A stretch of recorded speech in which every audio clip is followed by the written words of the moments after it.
सर्वांना सलाम. यूट्यूबच्या माध्यमातून पुन्हा एक वार पेंटिकॉस्ट दिनानंतर असलेल्या 19व्या रविवारच्या उपासनेमध्ये सहभागी झालेल्या तुम्हा सर्व भक्तगणांचं मी स्वागत करतो.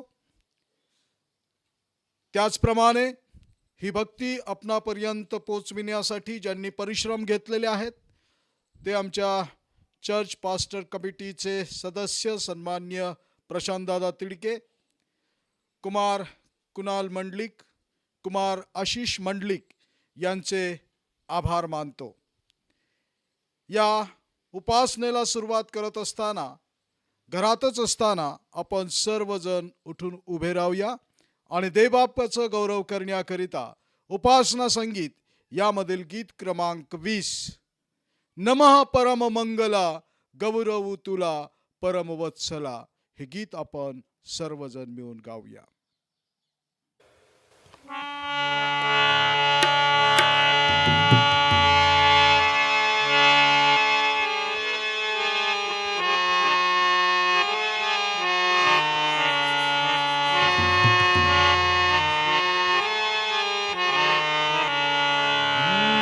नमः परम मंगला गौरव तुला परम वत्सला.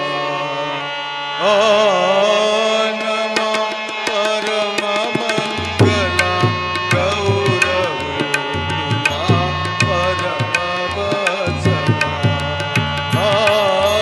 नमः परम मंगला गौरव तुला परम वत्सला. नमः परम मंगला गौरव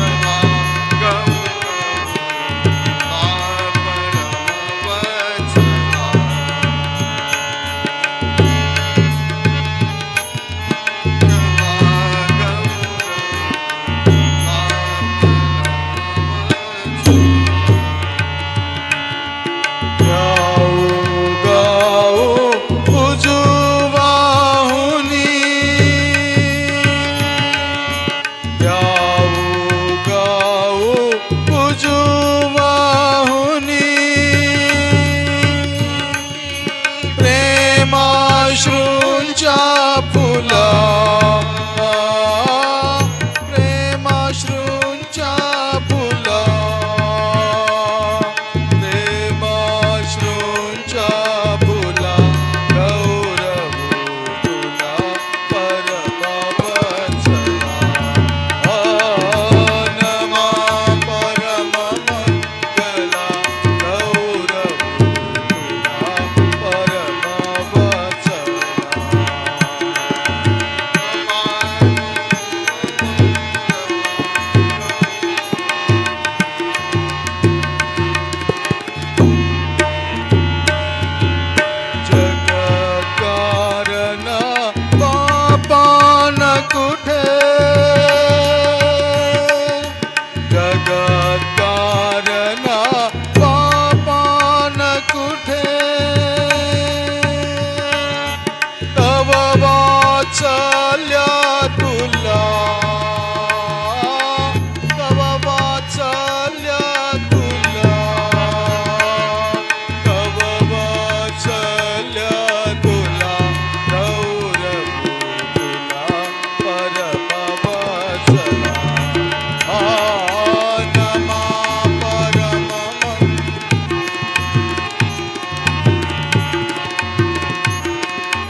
देव आत्मा आहे आणि त्याच्या उपासकानं त्याची उपासना आत्म्याने खरेपणाने केली पाहिजे. पवित्रतेच्या शोभेने परमेश्वराची उपासना करा. हे सर्व पृथ्वी त्याच्या पुढे कंपायमान हो. प्रार्थना करूया. हे कृपाळू परमेश्वर देव बापा, सप्ताहभर तू आम्हाला सांभाळलेला आहेस, याबद्दल आम्ही मनापासून तुझी उपकार स्तुती करतो. तुला गौरव आणि सन्मान देतो. सप्ताहभर लागणारं मार्गदर्शन, संरक्षण आणि आरोग्य तू आम्हाला दिलेलं आहेस. तुझ्या विश्वासामध्ये स्थिर आणि दृढ राखून पुन्हा एक वार यूट्यूबच्या माध्यमातून तुझ्या या पवित्र भक्तीमध्ये सहभागी होण्याची संधी दिलीस, याबद्दल आम्ही तुझे उपकार मानतो. हे कृपाळू परमेश्वर देव बापा, या भक्तीद्वारे भक्तीत होणारं सर्व स्तुती आणि स्तवन तुला मान्य असू दे. हे कृपाळू परमेश्वर देव बापा, गत सप्ताहातील सर्व आमच्या हातून झालेल्या चुकांबद्दल, अपराधांबद्दल तू आम्हाला दयेने आणि कृपेने क्षमा कर. शुद्ध आणि पवित्र अंतकरणाने या पवित्र भक्तीमध्ये सहभागी होत असताना पुढील सप्ताहासाठी असणारे सर्व आशीर्वाद तू आम्हाला प्रदान कर. हे कृपाळू प्रभो, तुझ्या पवित्र वचनांच्या द्वारे जे काही तू आज आमच्याशी बोलणार आहेस, ते समजणारं अंतकरण आणि मन तू आम्हा सर्वांना दे. येथून पुढील सर्व वेळ आम्ही तुझ्या हातामध्ये समर्पित करतो. येशू ख्रिस्त आमचा प्रभू याच्या द्वारे, आमेन. परमप्रिय बंधुजन हो, शास्त्र अनेक स्थळी आम्हास उत्तेजन देते की आम्ही आपली बहुविध पापे व दुष्टाई ही कबूल करून पदरी घ्यावीत.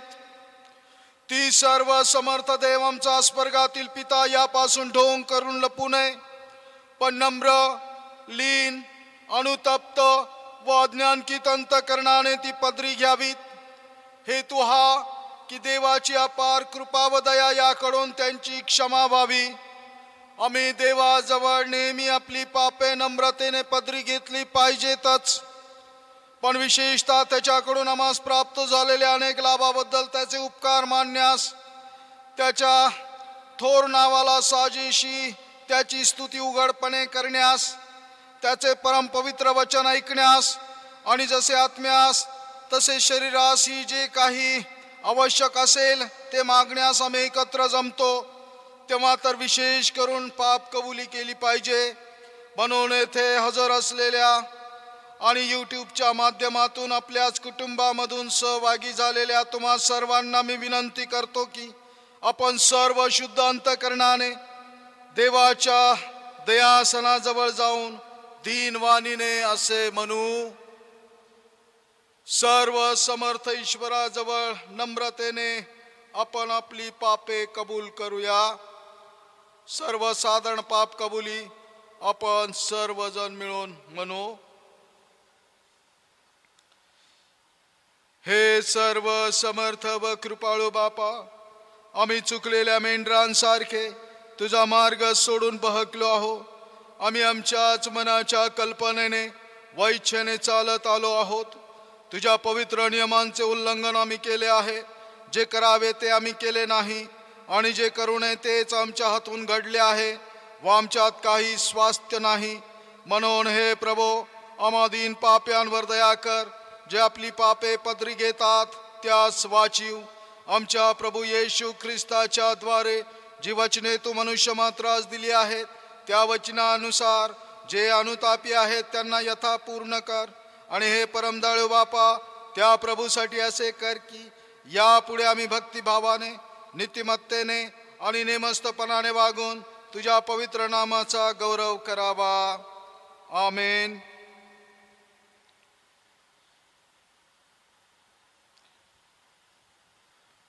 सर्व समर्थ व कृपाळू प्रभो, तुमच्या सर्व पापांची क्षमा करून तुम्हास त्यापासून मुक्त करो आणि खरा पश्चाताप करून जीवन सुधारण्यास तुम्हास अवधी देव आणि पवित्र आत्म्याचा अनुग्रह व समाधान तुम्हास देव. आमेन. पेंटिकॉस्ट दिनानंतर असलेला 19वा रविवार, यासाठी असलेली सार प्रार्थना, शास्त्रपाठ, पत्र आणि शुभवर्तमान यावेळी प्रार्थना करूया. जी पेंटिकॉस्ट दिनानंतरच्या असलेल्या 19व्या रविवारसाठी नियोजित केलेली आहे. डोळे बंद करू, पाना खाली लावू, प्रार्थना करू. हे कृपाळू परमेश्वर देवबापा, विशिष्ट हेतून कुटुंबाची निर्मिती तू केलेली आहेस. त्या कुटुंबातील प्रत्येक सदस्य एकमेकांना जबाबदार आहेत, एकमेकांच्या उन्नतीसाठी आणि प्रगतीसाठी जबाबदार आहेस असं तू आम्हाला शिकवलेलं आहेस. आज या ख्रिस्ती कुटुंबाविषयी विचार करत असताना हे कृपाळू परमेश्वर देवबापा, तू आमचं सहाय्य कर.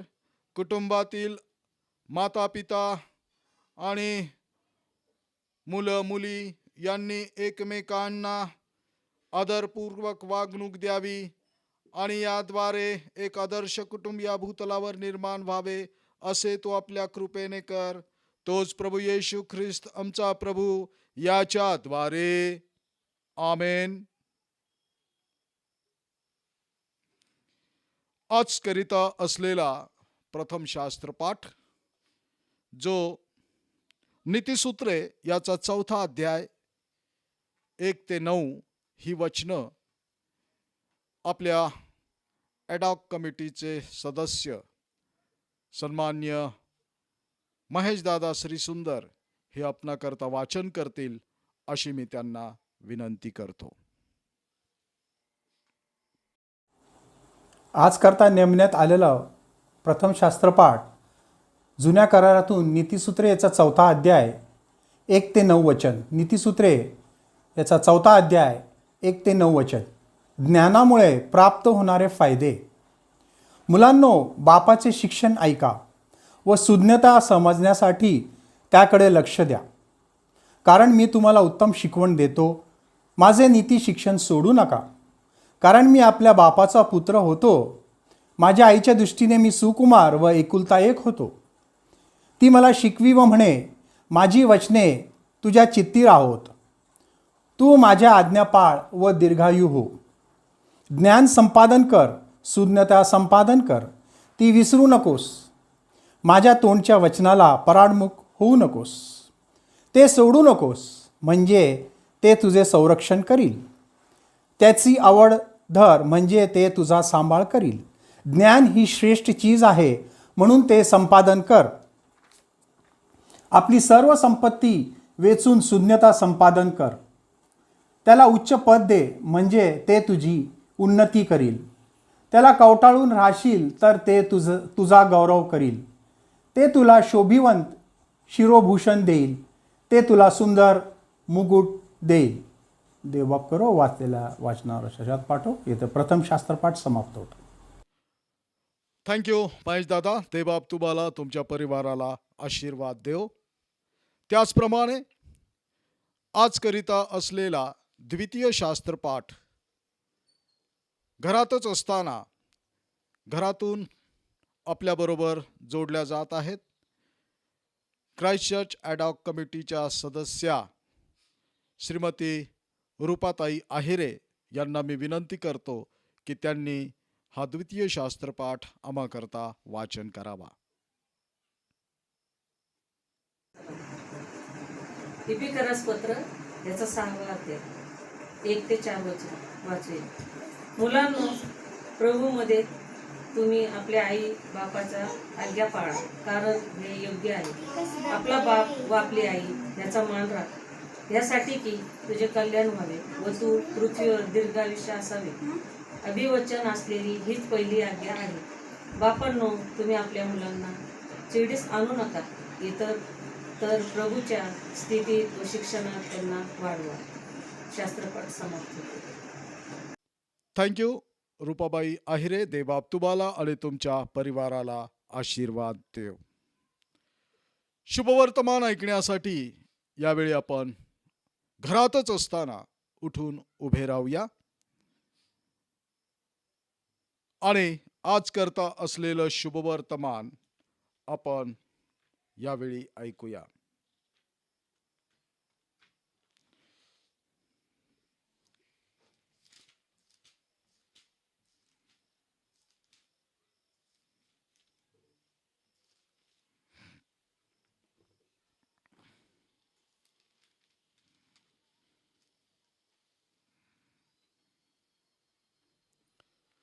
प्रभू तुम्हास असो.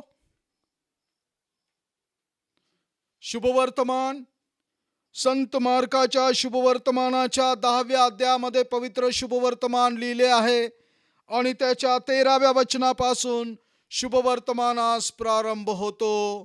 हे प्रभू तुला गौरव असो.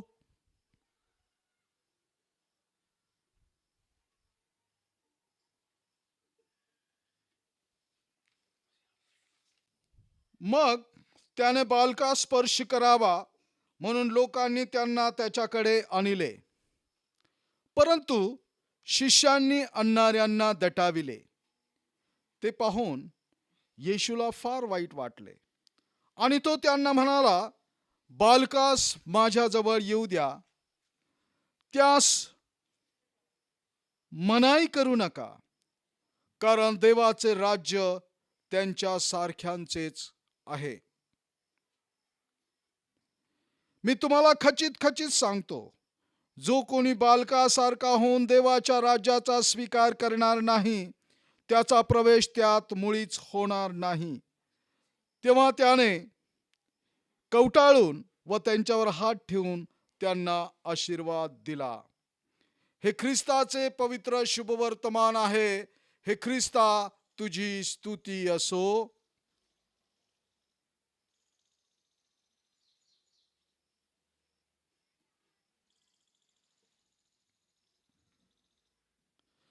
उभे असतानाच आपला विश्वास आपण प्रकट करूया. प्रेषितांचा मतांगीकार यावेळी आपण सर्वजण म्हणूया. सर्व समर्थ देव जो पिता, आकाश व पृथ्वी यांचा उत्पन्न करता, त्यावर मी विश्वास ठेवितो आणि येशू ख्रिस्त त्याचा एकुलता एक पुत्र आमचा प्रभू, जो पवित्र आत्म्याच्या योगाने गर्भरूप झाला, कुमारी मरियाईच पासून जन्मला, ज्याने पंतो पिलाताच्या वेळेस दुःख भोगिले, ज्याला क्रुसी दिले, जो मरण पावला व ज्याला पुरिले, जो अधोलोकात उतरला, तिसऱ्या दिवशी मेलेल्यामधून पुन्हा उठला, स्वर्गात चढला आणि सर्व शक्तिमान देव जो पिता त्याच्या उजवीकडे बसला आहे, तेथून जिवंतांचा व मेलेल्यांचा न्याय करायला येणार आहे, त्यावर मी विश्वास ठेवितो. पवित्र आत्मा, पवित्र कॅथोलिक एक्लेसिया, संतांची सहभागिता, पापांची क्षमा, देहाचे पुनरुत्थान आणि सनातन जीवन याविषयी मी विश्वास धरितो. आमेन.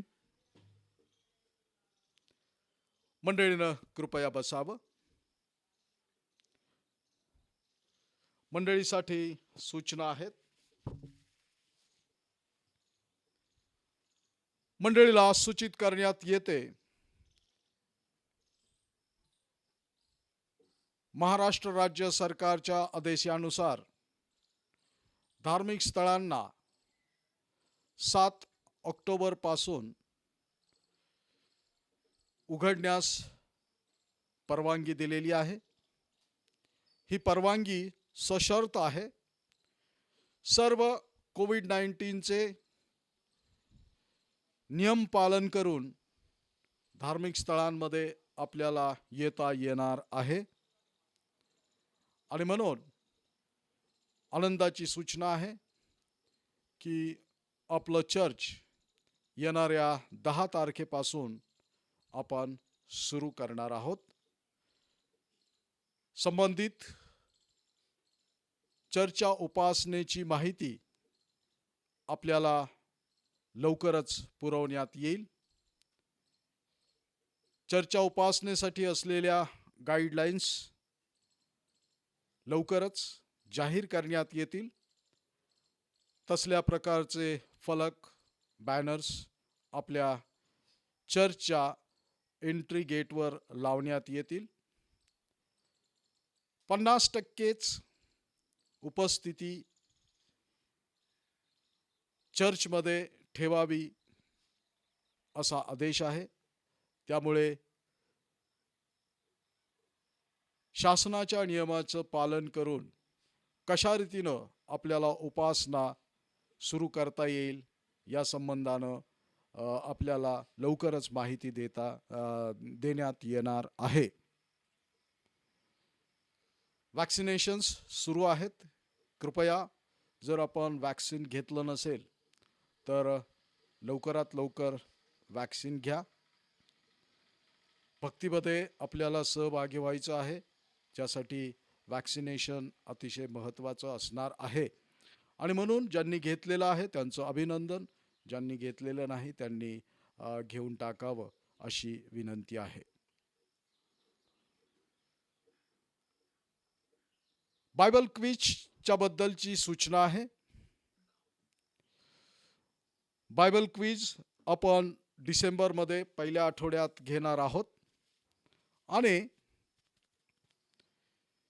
मत्तई शुभवर्तमान व कलसी करासपत्र या 2 पुस्तकांवर आधारित असलेली ही क्विज असणार आहे.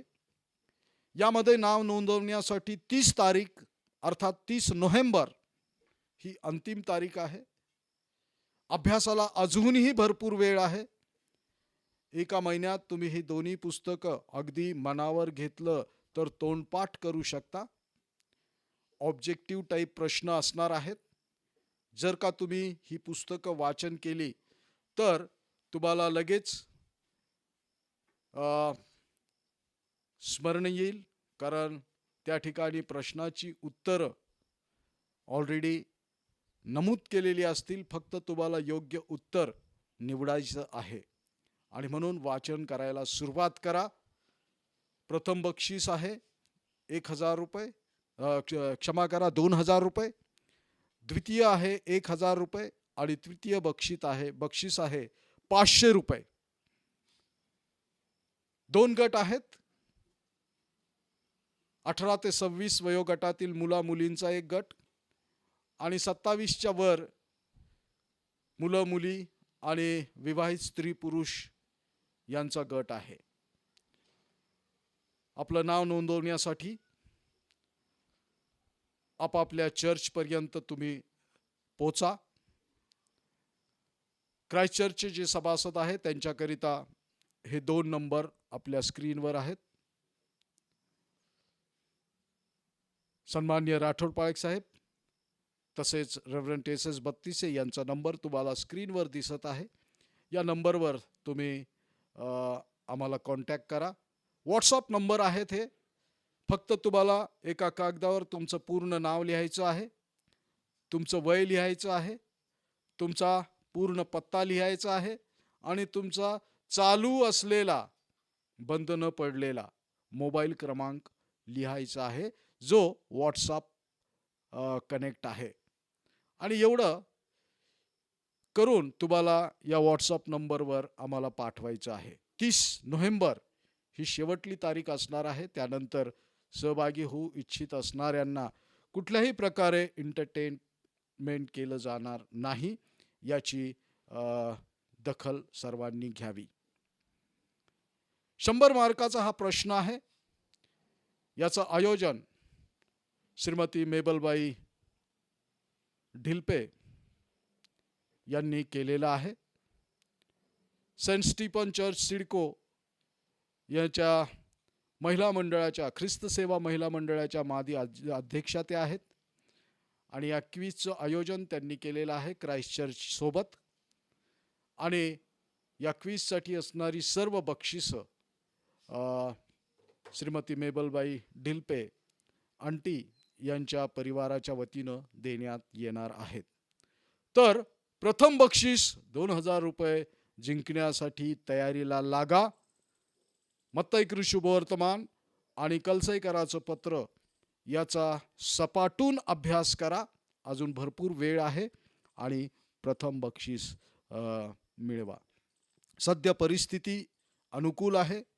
परीक्षा कदाचित ऑफलाईन होईल असं चित्र आहे, परंतु येणाऱ्या दिवसामध्ये होणाऱ्या बदलाच्या अनुरूप ही परीक्षा घेण्यात येईल. लवकरच याबद्दल तुम्हाला माहिती कळवण्यात येईल. मंडळीला विनंती आहे की लॉकडाऊनच्या काळामध्ये आपण चर्चेसला देवाच्या सेवा कार्यासाठी विविध माध्यमातून डोनेशनच्या रूपानं, दशांशाच्या रूपानं, दानांच्या रूपानं जे सहकार्य केलेलं आहे त्याबद्दल आम्ही आपले आभारी आहोत. चर्च आता सुरू होतच आहे. डिरेक्टली चर्चमध्ये आपण आपले दशांश, स्पनाकाराचे डबे आणि इतर दान सादर करू शकता.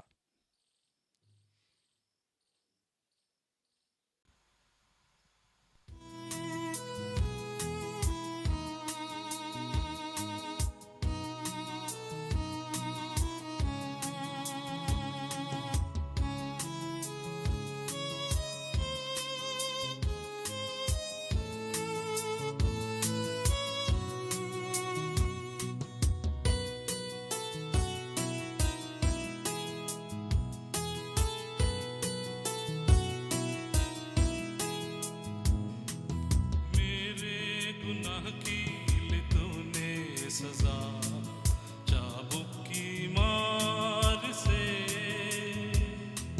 कुछ ना दिया मैंने, कुछ ना दिया बदले में प्यार के।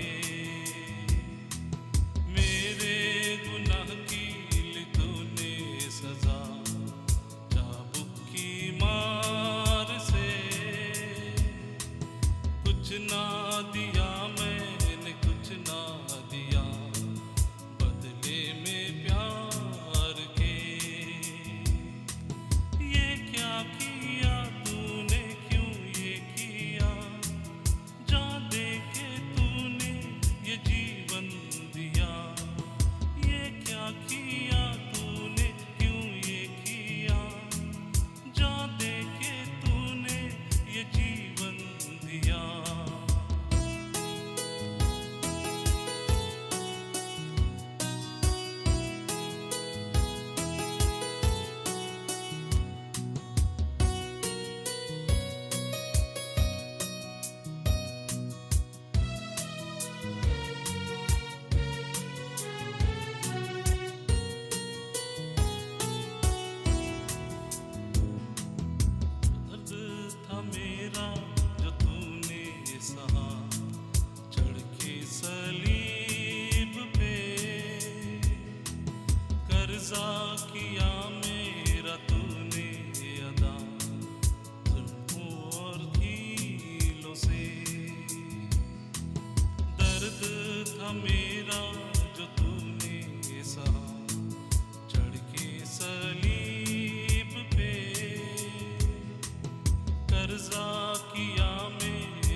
थँक्यू मनीष दादा. देवबाप तुम्हाला तुमच्या परिवाराला आशीर्वाद देव.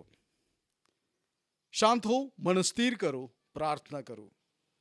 हे कृपाळू परमेश्वर देवबापा, आम्ही जसे आहोत तसं तुझ्या समक्षतेमध्ये येत आहोत.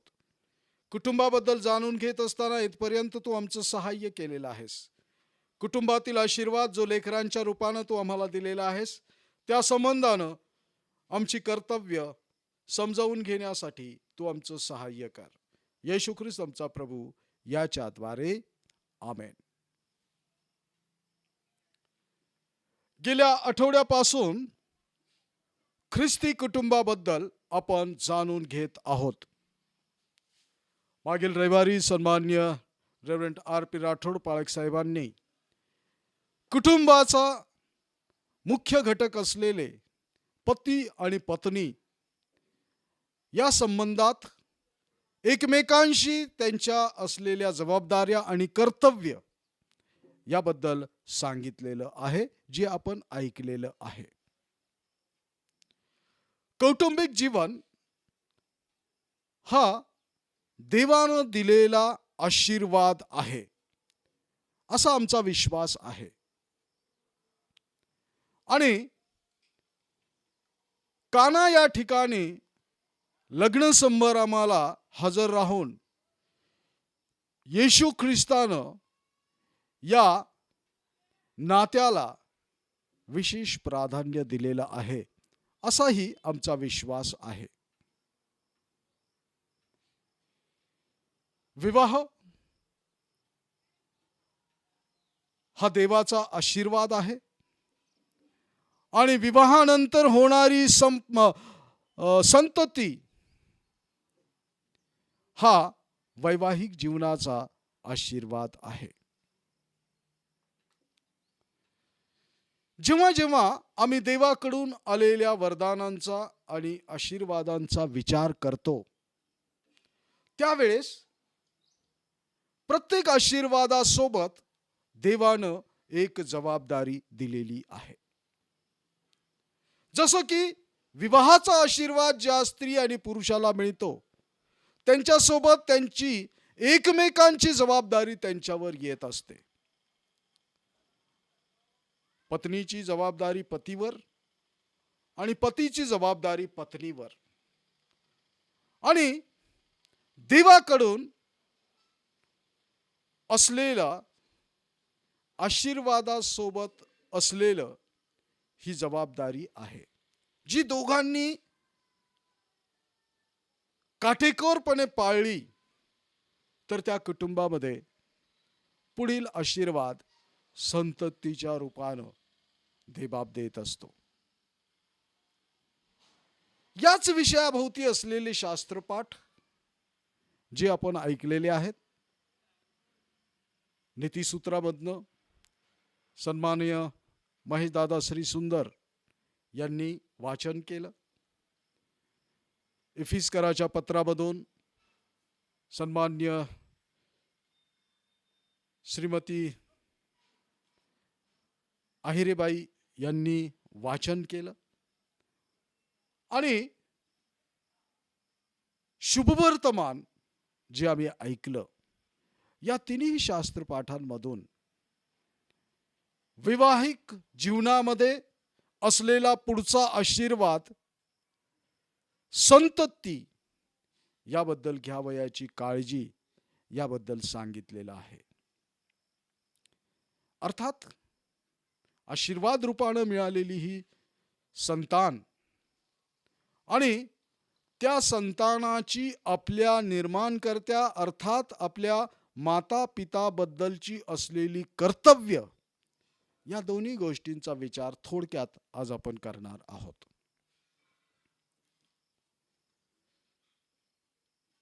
आम्ही बघितलं की संतती ही देवानं आम्हाला दिलेलं धन आणि देणगी आहे. खास रीतीनं स्तोत्र क्रमांक 127 मध्ये जर तुम्ही पाहिलं तर त्यामध्ये तुम्हाला पाहायला मिळेल 3ऱ्या वचनामध्ये, पहा संतती ही परमेश्वरानं दिलेलं धन आहे, पोटचं फळ ही त्याची देणगी आहे. पुढे असं म्हटलंय, तरुणपणातील मुलगे हे वीराच्या हातातील बाणाप्रमाणे आहेत. वेशीवर शत्रूशी त्याची बोलाचाल होत असता ते ओशाळणार नाहीत. असं 3 माध्यमातून देवानं हे संतान आम्हाला दिलेलं आहे. जे आमची धन आहे, जी आमच्याकरता देणगी आहे, आणि जी आमच्याकरता आमची प्रतिष्ठा आहे. आणि अशा या देवाच्या आशीर्वादासोबत त्या संतानाला योग्य दिशेने वाढविण्याची, योग्य संस्कार देण्याची जबाबदारी माता पिता या नात्यानं आम्हाला प्राप्त झालेली आहे. ती जबाबदारी प्राप्त करत असताना, ती जबाबदारी पार पाडत असताना आम्ही काय करावं याबद्दल नीतिसूत्राच्या पुस्तकामध्ये महेशदादा श्री सुंदर यांनी वाचन केलं. मुलांनो, बापाचे शिक्षण ऐका व सुज्ञता समजण्यासाठी त्याच्याकडे लक्ष द्या. संतानाच्या बद्दल या ठिकाणी त्याचं कर्तव्य आपल्या निर्माणकर्त्याबद्दल काय आहे याबद्दल नीतिसूत्रेकार शलमोन राजा यानं सांगितलेलं आहे. आणि तो प्रत्येक संतानाला, प्रत्येक मुलाला आणि मुलींना हे सांगतो आहे की तुम्ही आपल्या आई बापांचं शिक्षण माना. आणि पुढे जे वचन आपण वाचले त्यामध्ये की तो असं म्हणतो की त्या शिक्षणामध्ये तुम्हाला दीर्घायुष्य आहे, त्या ज्ञानामध्ये तुम्हाला खरी संपदा, खरं ऐश्वर्य, खरी प्रतिष्ठा प्राप्त होणार आहे.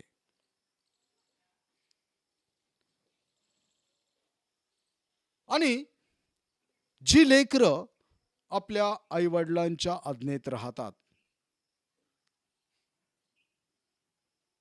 त्यांच्या संस्काराप्रमाणे आपलं जीवन व्यतीत करतात, मी तुम्हाला सांगतो ते आपल्या आयुष्यात कधीही अयशस्वी होत नाहीत. परंतु जी मुलं, जी लेकरं आपल्या आईवडिलांना तुच्छ मानतात, त्यांचं शिक्षण, त्यांचे संस्कार धिक्कारतात, ते नेहमी आपल्या आयुष्यामध्ये संकटात, धोक्यात, त्रासात, समस्येमध्ये असलेले तुम्हाला पाहायला मिळतील.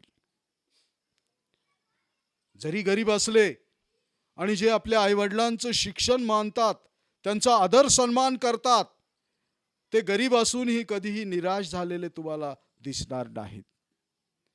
परंतु कितीही श्रीमंत असले, प्रतिष्ठित असले, आणि जर आपल्या आईवडिलांचा ते सन्मान करत नाहीत, ते मात्र जीवनाच्या प्रत्येक टप्प्यात कोणत्या ना कोणत्या समस्येमध्ये, कोणत्या ना कोणत्या निराशेमध्ये, कोणत्या ना कोणत्या अडचणीमध्ये आपल्याला पाहायला मिळतील. हे कटू सत्य आहे. आणि म्हणून संतान या नात्यानं आईवडिलांचं शिक्षण, आईवडिलांचा आदर आणि सन्मान करणं अतिशय गरजेचं आहे. जी 10 आज्ञा आम्हाला मोशेच्या द्वारे प्राप्त झालेल्या आहे, त्या 10 आज्ञापैकी एक आज्ञा आहे. कितवी आज्ञा आहे?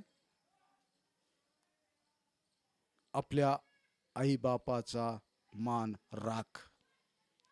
कितवी आज्ञा आहे? कमेंट्स मध्ये मला अवश्य सांगा ती कितवी आज्ञा आहे. आणि या आज्ञा, ज्या 10 आज्ञा आहेत, त्यापैकी ही अतिशय महत्वाची आज्ञा देवानं मानवाला दिली, संतानाला दिली, की त्यांनी या भूतलावर आपल्या माता पित्यांच्या आज्ञेत राहावं. बायबलमध्ये आई आणि बाप यांना सूर्य आणि चंद्र यांची उपमा दिलेली आहे. सूर्य आणि चंद्र यांची उपमा दिलेली आहे. उत्पत्तीच्या ग्रंथामध्ये एक प्रसंग आहे आणि त्या प्रसंगामध्ये तुम्हाला हे पाहायला मिळेल. आणि तो प्रसंग आहे योसेफाच्या स्वप्नाबद्दलचा. काय स्वप्न होतं आणि कशा रीतीनं आई वडिलांना सूर्याची आणि चंद्राची उपमा त्या ठिकाणी दिलेली आहे, ते अभ्यास करून ते देखील कमेंट्सद्वारे तुम्ही मला सांगा. आणि अशा रीतीनं बायबल आम्हाला सांगतं की संतान या नात्यानं आम्ही आमच्या आई वडिलांचा सन्मान करावा, त्यांच्या आज्ञेमध्ये राहावं. आई वडिलांसाठी देखील संतान ही वरदान आहेत.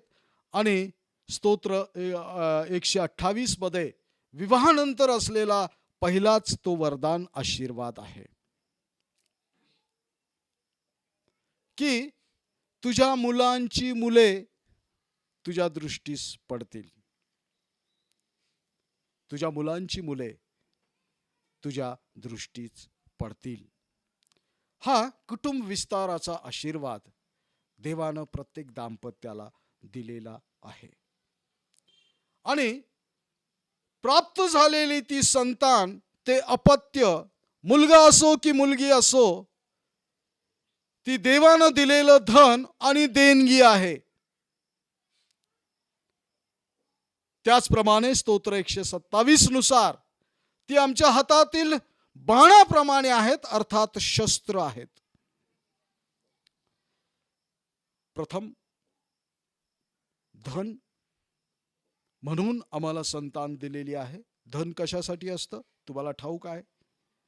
धन हे आमच्या स्वतःच्या प्रगतीसाठी असतं, स्वतःच्या उन्नतीसाठी असतं, स्वतःच्या उपयोगात आणण्यासाठी असतं, स्वतः वापर करण्यासाठी असतं.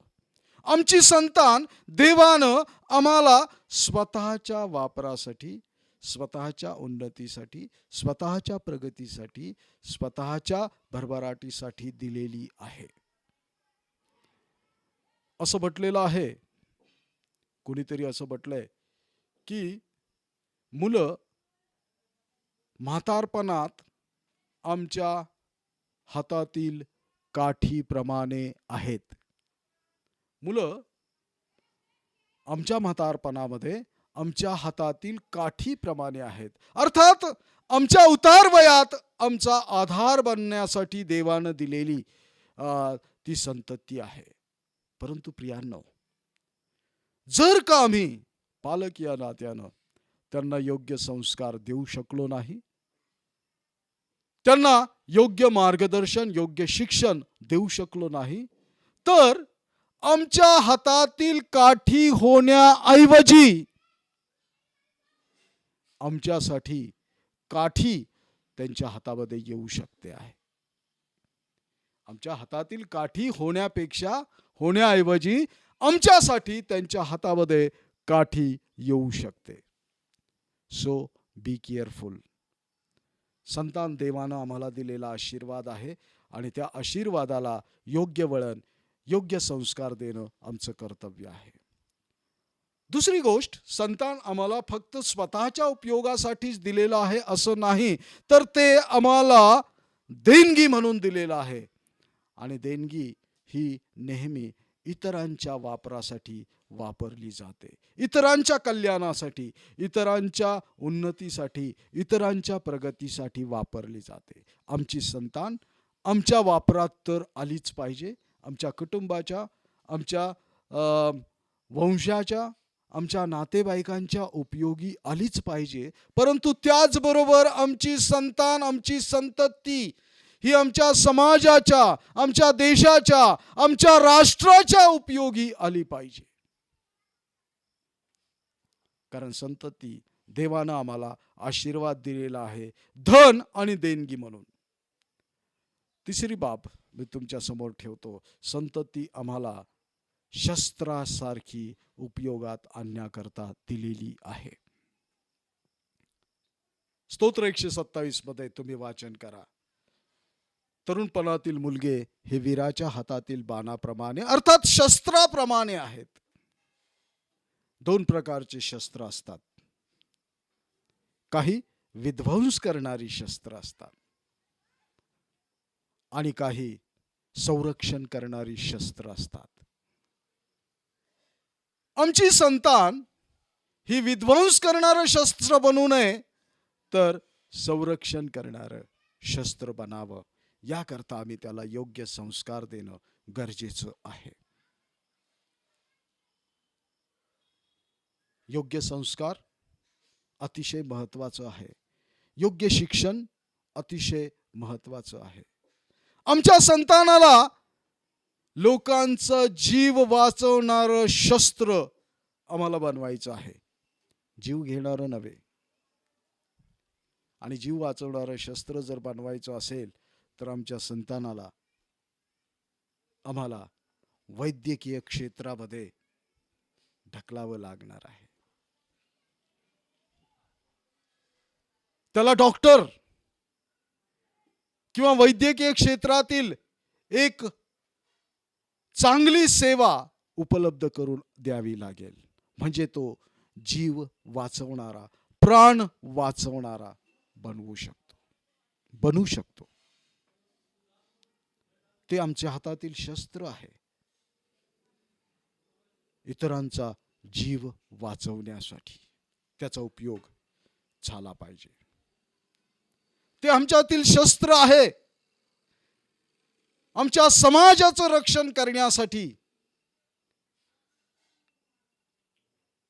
देशाचं रक्षण, समाजाचं रक्षण ह्या दोन विविध बाजू आहेत. देशाचं रक्षण करण्यासाठी आम्हाला आमच्या संतानाला लष्करामध्ये जाण्याची प्रेरणा देता आली पाहिजे. सैन्यामध्ये सामील होऊन देशासाठी प्राण देण्याची, देशासाठी आहुती देण्यासाठी प्रेरणा आम्हाला त्याला द्यावी लागणार आहे. तरच तो देशासाठी देशासाठी लढणारं शस्त्र बनू शकेल. त्याचप्रमाणे समाजासाठी लढणारं शस्त्र म्हणून आम्हाला त्याला उपयोगात आणायचं आहे. समाजामध्ये नाना प्रकारची निराशा आहे. समाजांमध्ये नाना प्रकारची व्यसनं आहेत. समाजामध्ये नाना प्रकारचे वाईट विचार करणाऱ्या विचारसरणी आहेत. या सर्वांशी लढणारं शस्त्र आमचा मुलगा किंवा आमची मुलगी बनायला पाहिजे. या दृष्टीनं आम्हाला त्यांचं संगोपन करायचं आहे, जे देशासाठी, समाजासाठी, आमच्यासाठी उपयोगी पडणारं आहे. कारण आमची संतान आमची प्रतिष्ठा आहे. आमच्या संतानाच्या कर्तृत्वानं लोकांनी आम्हाला ओळखायला पाहिजे. आमच्या संतानाच्या चांगल्या कार्यांनीच लोकांनी आम्हाला ओळखायला पाहिजे. आशीर्वाद प्राप्त करणं कदाचित सोपं आहे, परंतु मिळालेलं हे वरदान टिकवणं, त्याची जोपासना करणं आणि त्याचा उपयोग आमच्या समाजाच्या, आमच्या देशाच्या हितामध्ये व्हावा, यासाठी त्याला योग्य संस्कार देणं हा दुसरा भाग आहे. जन्म देऊन आम्ही आशीर्वाद तर प्राप्त करतो, परंतु कधी कधी संस्कार देण्यासाठी आम्ही अशक्त ठरतो, दुबळे ठरतो. आणि म्हणून आजच्या या कुटुंबातील विशेष आशीर्वादाकडे विशेष नेत्रानं पाहण्याचा प्रयत्न आपण करणार आहोत. आमच्या संतानाला स्वतःच्या हितासाठी, समाजाच्या हितासाठी, देशाच्या हितासाठी, जगाच्या हितासाठी वाढवण्याचा आणि चांगले संस्कार देण्याचा आपण प्रयत्न करणार आहोत. आमचा प्रभू येशू ख्रिस्त आणि त्याचं जीवन कार्य पाहिलं तर त्याचा जगिक पिता योसेफ आणि मरिया यांनी अतिशय योग्य संस्कार त्याला दिले. आणि म्हणूनच आमचा येशू ख्रिस्त कुटुंबासाठी, समाजासाठी, अखिल विश्वासाठी मुक्तिदाता असा ठरला. आणि लुकाचं शुभवर्तमान याचा 2 अध्याय आणि 52वं वचन जर तुम्ही वाचन केलं तर त्यामध्ये तुम्हाला पाहायला मिळेल आमच्या येशू ख्रिस्ताची वाढ, आमच्या येशू ख्रिस्ताचं संगोपन त्याच्या जगिक मातापित्यांनी कसं केलेलं आहे. तिथे असं लिहिलंय, आमचा प्रभू येशू ख्रिस्त ज्ञानानं, शरीरानं देवाच्या आणि माणसाच्या कृपेत वाढत गेला. आमचा प्रभू येशू ख्रिस्त ज्ञानानं, शरीरानं देवाच्या आणि माणसाच्या कृपेत वाढत गेला. देवबाप आमच्या लेकरांचं संगोपन करण्यास, त्यांना योग्य संस्कार देण्यास तुमचं आणि माझं सहाय्य करो. ते वरदान आहे, ते आमच्यासाठी धन आहे, ते आमच्यासाठी देणगी आहे, ते आमची प्रतिष्ठा आहे, ते आमच्या हातातील शस्त्र आहे. आणि या सर्व माध्यमातून त्या संतानाचा योग्य उपयोग करण्यासाठी देवबाप तुम्हाला आणि मला सहाय्य पुरवो. घेण्यापेक्षा देण्यात धन्यता आहे आणि संतोषानं देणारा देवाला आवडतो. घरातच असताना जे देव कार्यासाठी आहे ते आपण वेगळं करणार आहोत देव कार्याकरता. आणि यावेळी उपासना संगीत यामधील गीत क्रमांक 526 सर्व ख्रिस्तासाठी काही, हे गीत आपण सर्वजण मिळून गाणार आहोत. आणि हे गीत गात असताना देवाचं ते देव कार्यासाठी आपण वेगळं करूया.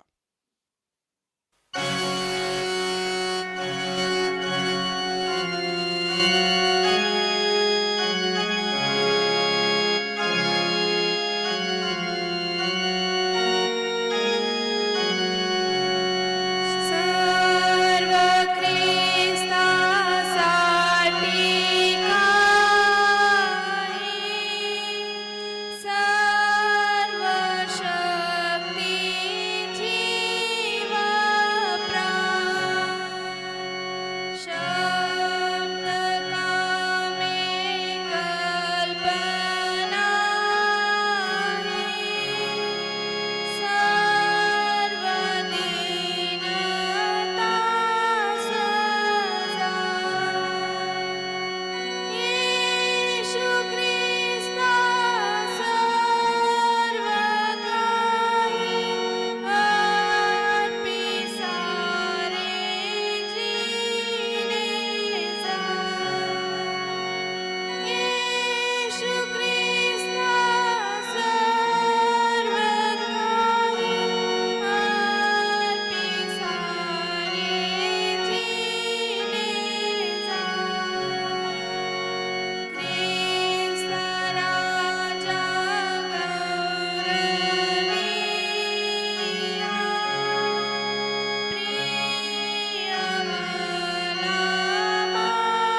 प्रार्थना करूया. हे कृपाळू परमेश्वर देवबापा, आम्ही तुझे आहोत. आमच्याकडे जे काही आहे ते सर्व तुझ्या कृपेनं आम्हाला प्राप्त झालेलं आहे. तुझ्याच कृपेनं प्राप्त झालेल्यामधून या भक्ती प्रसंगी तुझ्या लेकरांनी तुझ्या सेवा कार्यासाठी जे दान वेगळं केलेलं आहे ते तू आशीर्वादित कर. एका हाताने त्यांनी दिलेलं आहे, अनेक हातांना तू त्यांना दे. हे पित्या, यावेळी ज्यांना देता आलं नाही त्यांना देण्यासाठी सक्षम बनव. ज्यांनी दिलेलं आहे त्यांना अधिक देण्यासाठी तू सक्षम बनव. या सर्व दानांचा उपयोग योग्य कार्यासाठी होऊ दे. येशू ख्रिस्त आमचा प्रभू याच्याद्वारे आमेन. यावेळी आपल्या मध्यस्थ्या आपण परमेश्वर देवबापा समोर सादर करूया. प्रार्थना करूया. हे कृपाळू परमेश्वर देवबापा, आम्ही इतरांसाठी मध्यस्थ्या कराव्यात असं तुझ्या प्रेषितांच्या करवी तू आम्हाला शिकवलेलं आहेस. आम्ही मध्यस्थी करतो, आमची प्रार्थना ऐक. हे कृपाळू परमेश्वर देवबापा, अखिल विश्वासाठी आम्ही मध्यस्थी करतो. या विश्वामध्ये तुझी शांती आणि तुझं ऐक्य तू प्रस्थापित कर. अखिल विश्व ज्या विशिष्ट आजारामुळे भयभीत आहे, त्या आजाराला, त्या कोरोनाला या जगातून तू नाहीसं कर आणि पूर्वपदावर येऊन सृष्टीनं तुझं गौरव करावं असं तू होऊ दे. आम्ही प्रार्थना करतो आमच्या भारत देशासाठी. आमचे भारत देशाचं पुढारीपण करणारे आमचे सर्व राजकीय पुढारी, आमचे राष्ट्रपती, पंतप्रधान, आमचे राज्यपाल, या सर्वांना तुझा आशीर्वाद दे. या देशाचा कारभार पाहत असताना लागणारं सर्व प्रकारचं ज्ञान तू त्यांना दे.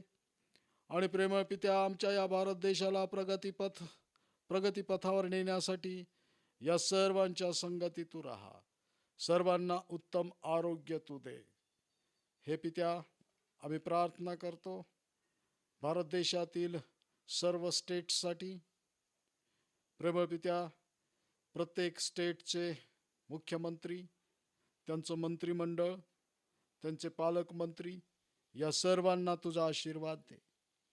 विशेष रीतीनं प्रार्थना करतो आमच्या महाराष्ट्राचे मुख्यमंत्री, पालकमंत्री, सर्व मंत्रिमंडळ, या सर्वांना तुझा आशीर्वाद दे. प्रेमळ पित्या, या कोविडच्या महासंकटामधून जात असताना सर्वांना धैर्य दे, आरोग्य दे. आणि हे कृपाळू परमेश्वर देवबापा, या सर्वांच्या संगती तू राहा. आम्ही प्रार्थना करतो आमच्या सर्व सुरक्षा यंत्रणांबद्दल तुझ्याकडे मागतो. आमची आर्मी, आमची पोलीस यंत्रणा, आमची वैद्यकीय यंत्रणा, या सर्वांमधून जे सर्व कार्यरत आहेत त्या सर्वांना तुझा आशीर्वाद दे. सर्व जनसामान्यांची सेवा करत असताना लागणारी सुरक्षा या सर्वांना तू दे. आम्ही प्रार्थना करतो सर्व धार्मिक संस्था ज्या पूर्वपदावर येत आहेत, कोरोना प्रसाराचे सर्व नियमांचं पालन करून पूर्वपदावर येण्यासाठी सर्व धार्मिक संस्थान आणि त्यांचे विश्वस्त यांचं तू सहाय्य कर. आम्ही प्रार्थना करतो चर्च ऑफ नॉर्थ इंडियासाठी. आमचे मॉडरेटर, व्हाईस मॉडरेटर यांच्यावर तुझी दयादृष्टी, कृपादृष्टी असू दे. आम्ही प्रार्थना करतो CNI अंतर्गत सर्व धर्मप्रांत, त्यांचे बिशप्स यांच्यासाठी, त्या सर्वांनाही तुझा आशीर्वाद दे. चर्च ऑफ नॉर्थ इंडियाचं हे ऐक्य सदैव अबाधित राख. आम्ही प्रार्थना करतो आमच्या मराठवाडा धर्मप्रांताचे बिशप साहेब, सन्मान्य राईट रेव्हरंट MU कसाब, यांच्यावर तुझा आशीर्वाद असू दे. धर्मप्रांतांची जबाबदारी पार पाडत असताना लागणारी शक्ती आणि सामर्थ्य तू त्यांना दे. त्यांच्या कुटुंब लेकरांवर तुझा आशीर्वाद असू दे. धर्मप्रांतांची सेवा करत असताना त्यांना सहकार्य करणारे धर्मप्रांतांच्या सर्व कार्यकारिणीच पदाधिकारी या सर्वांना तुझा आशीर्वाद दे. आम्ही प्रार्थना करतो धर्मप्रांत अंतर्गत असणारे सर्व आचार्यगण, त्यांचे कुटुंब, लेकर, परिवार यांनाही तुझा आशीर्वाद दे. ज्या सर्व मंडळ्या शहरी भागातून आणि ग्रामीण भागातून आहेत त्या सर्व मंडळांवर तुझा आशीर्वाद असू दे. आम्ही प्रार्थना करतो ख्राइस्ट चर्च मंडळीसाठी, मंडळीची ॲडॉक कमिटी, सर्व सदस्य, पदाधिकारी, त्याचप्रमाणे तरुण संघ, महिला मंडळ, संडे स्कूल, क्वायर लीडर्स, भजन मंडळी या सर्वांना तुझा आशीर्वाद दे. आणि प्रेमळ पित्या, या सर्वांद्वारे तुझी सेवा तुझ्या गौरवार्थ सदैव अविरत तू पुढे आणि पुढे चालू दे. आम्ही प्रार्थना करतो मंडळीतून जे सर्व आजारी आहेत त्यांच्यासाठी, सर्वांना तुझं आरोग्य दे, सर्वांना तुझी शक्ती आणि सामर्थ्य दे. हे कृपाळू प्रभू, या कोरोनाच्या महासंकटापासून तू आम्हा सर्वांचं रक्षण कर. जी लस तुझ्या कृपेनं विकसित झालेली आहे ती लस जनसामान्यापर्यंत पोहोचत आहे. अधिकांपर्यंत पोहोचवण्यास प्रेमपित्या सक्षम यंत्रणा तू आम्हाला दे. आणि जिवंत दे बापा, या सर्वांच्याद्वारे तुझं गौरव तू आम्हा सर्वांकडून करून घे.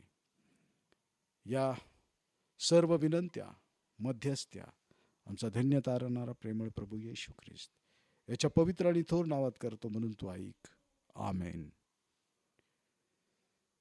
प्रभूनं शिकवलेली प्रार्थना आपण सर्वजण मिळून म्हणूया. हे आमच्या स्वर्गातील बापा, तुझे नाम पवित्र मानिले जाओ, तुझे राज्य येऊ, जसे स्वर्गात तसे पृथ्वीवरही तुझ्या इच्छेप्रमाणे हो.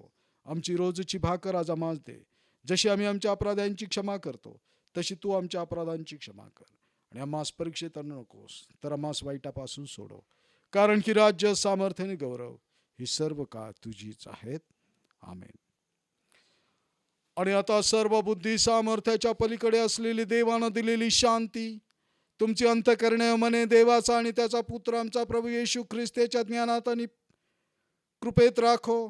आणि सर्व समर्थ देव, पिता, पुत्र आणि पवित्र आत्मा यांचा आशीर्वाद तुम्हावर असो आणि सदा सर्वदा तुम्हा सह राहो. आमेन. सर्वांना सलाम. कोविड कमी झालेला आहे, अजून संपलेला नाही. आणि म्हणून मंडळीला विनंती आहे, कृपया गर्दीच्या ठिकाणी जाण्याचं टाळा. जायचं अतिशय महत्त्वाचं असेल तर